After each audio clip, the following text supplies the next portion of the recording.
America and Israel, what is this fight really about? There are 57 Islamic countries in the world, but why is it that America and Israel ignore the rest and are obsessed with just one? Iran. To understand the full story of the Iran-America conflict, we need to go all the way back to World War II. During World War II, every country had only two choices: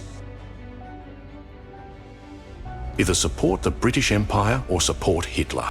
Most countries chose the British, but Iran's king chose Hitler, abandoning Britain. Iran and Germany became very close allies, and the British Empire did not like this one bit. So, Britain launched attacks on Iran from all sides and began rapidly conquering it. Seeing this, Iran's king surrendered within days and begged the British to let him keep his throne. Britain agreed, but with one condition: you must step down from the throne and make your 22-year-old son the new king. Because his son, Reza Shah Pahlavi, was a loyal puppet of the British Empire. This new Shah was heavily inspired by the British. He wanted Iranians to dress like Westerners, party like Westerners, and forget their own traditions. From day one, he tried to distance Iranians from Islam.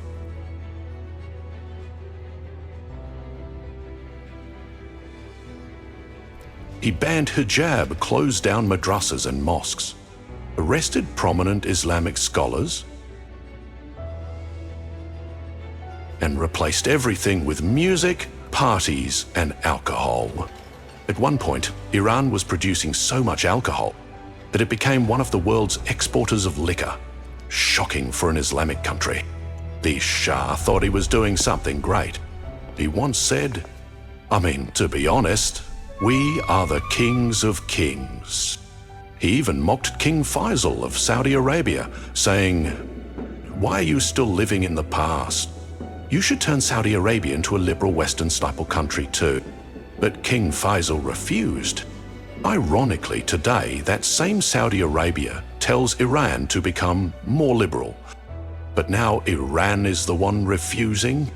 The Shah distanced Iran so much from Islam that Islamic scholars across the country turned against him. Mosques and madrasas became hubs of resistance speeches.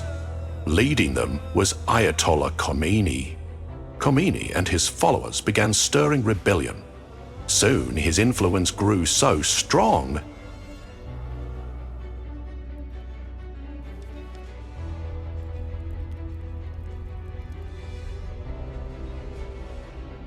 that the Shah arrested him and exiled him permanently from Iran.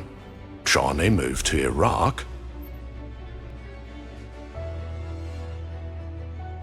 where a young man was watching him very closely: Saddam Hussein. Saddam grew increasingly fearful of Khomeini's growing power. One day he told Iran's Shah, "If you want, I'll take care of him. I'll have him shot." A very normal thing for Saddam. But the Shah replied, "No need to kill him. This old man can't harm me." Khomeini, now in Iraq, began recording his speeches on cassette, which was smuggled into Iran in secret.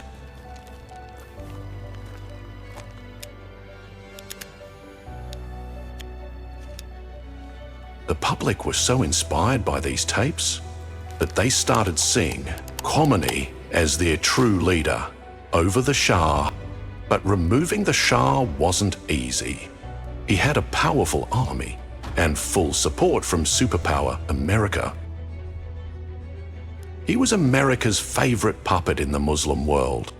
But just when he was at the peak of his power, he made the biggest mistake of his life. He announced the world's most expensive party to revive the great Persian Empire. A city was built in the desert for this party. 600 limousines were imported. Guests were fed in gold plates. World leaders and celebrities were invited. the Shah sat on a golden throne, declaring himself the new emperor. Meanwhile, back home, Iranians were starving, and their king was eating on gold plates. The public became angrier than ever, and more people began supporting Khomeini. In his tapes, Khomeini compared the Shah to Yazid. Eventually, the Shah realized there was only one power that could save him now: America. Like his father, he went begging to the superpowers. Presidents of the US, France, and other countries met and clearly told him, "Now no one can save you from Khomeini." So, the Shah fled Iran forever.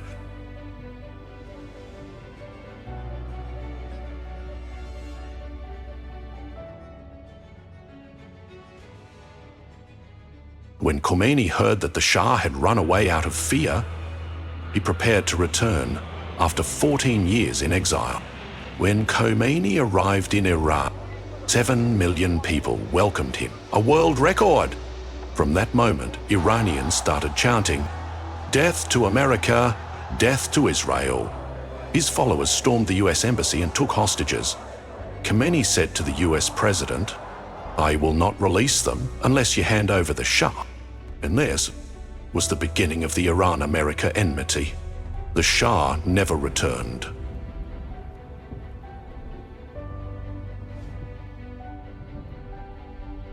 He died abroad.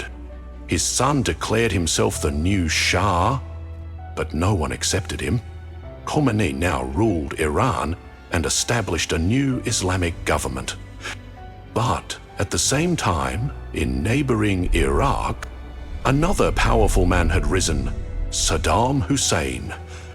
World leaders were terrified of Khomeini, who kept urging Muslims in other countries to revolt against their kings. So, Saddam, backed by America and Arab rulers, launched a war against Iran. The war lasted 8 brutal years. Despite the world supporting Saddam, he couldn't remove Khomeini.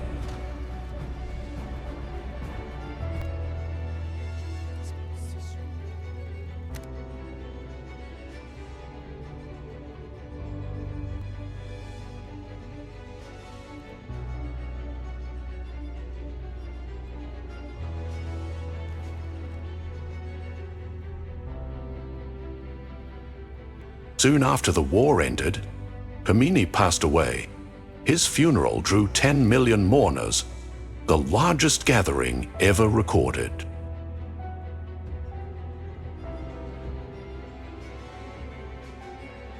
His student, Ayatollah Ali Khamenei, became the next supreme leader.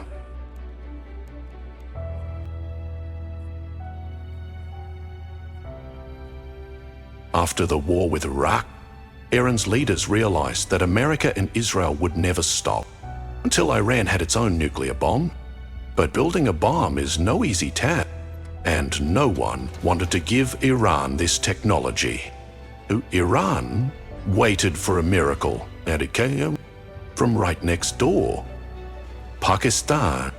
Pakistan became the first Islamic country to build a nuclear bomb. Dr. Abdelkader Khan secretly sent centrifuge technology to Iran. These machines, similar to washing machines, spin uranium.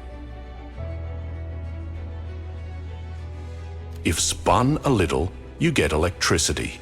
If spun a lot, you get a nuclear bomb. Using this, Iran built multiple nuclear plants. When America discovered this, they were furious. Pakistan's nukes were tolerated because of US friendship, but Iran was openly defiant. So the US president addressed the world, accusing Iran and Iraq of pursuing weapons of mass destruction, a lie. After this speech, the US invaded Iraq, toppled Saddam, and killed thousands. Emboldened by this, America now eyed Iran. At this time, US forces surrounded Iran in both Afghanistan and Iraq. It seemed a perfect time to strike Iran. But Khomeini made a powerful move. He issued a fatwa declaring nuclear bombs forbidden in Islam. Islam, he said, doesn't even allow killing trees in war, let alone innocent women and children. Thus, Iran denied building any bomb and invited international inspectors. The UN confirmed that Iran's nuclear plants resembled Pakistan's designs, confirming they got the tech from Pakistan.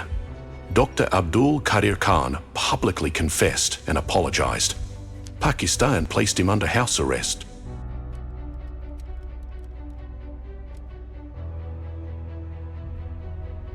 Khomeini's fatwa left America with no excuse to attack. But Israel kept pushing the US to strike Iran. America refused at first. Then a shocking revelation came. Khomeini's own nephew, living in France, claimed the fatwa was a lie based on taqiyya, a concept allowing Muslims to lie to save lives. This raised serious doubts. In 2009, the US placed severe sanctions on Iran. Iran's booming economy collapsed. Iran became so isolated that even Pakistan wouldn't buy gas from its neighbor. Only China, Russia, and India continued trade. Eventually, Iran agreed to negotiate. Under President Obama, a nuclear deal was signed. Iran would not build a bomb. In return, sanctions would be lifted. But one man hated the deal: Donald Trump. Backed by powerful Jewish lobbies, Trump pulled out of the deal and reimposed harsh sanctions. Iran's economy crashed again. But Iran didn't bow. Instead, they resumed their nuclear program. In retaliation, Trump ordered the assassination of General Qasem Soleimani, Iran's army chief. This public killing shocked Iran. The people were enraged. In the next election, they chose a hardline president. Ibrahim Raisi revived the nuclear program and began funding anti-Israel groups. But everyone knows, when a leader opposes America and Israel so openly, something happens. President Raisi died in a mysterious helicopter crash. A year later, Iran elected a soft-spoken, calm leader, the complete opposite of Raisi. He stated clearly, "We still stand by Ayatollah Khomeini's fatwa. Iran will never build a nuclear bomb." He opened the doors to dialogue, and secret talks resumed with America. Having peace with Israel, didn't want a peace. Israel again accused Iran of secretly building bombs, something they've been claiming for 25 years.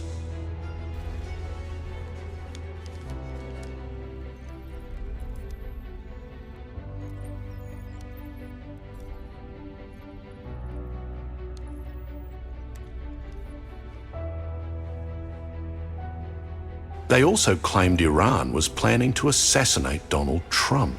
Israel is now hunting down Iranian leaders who favor talks with America. Their goal?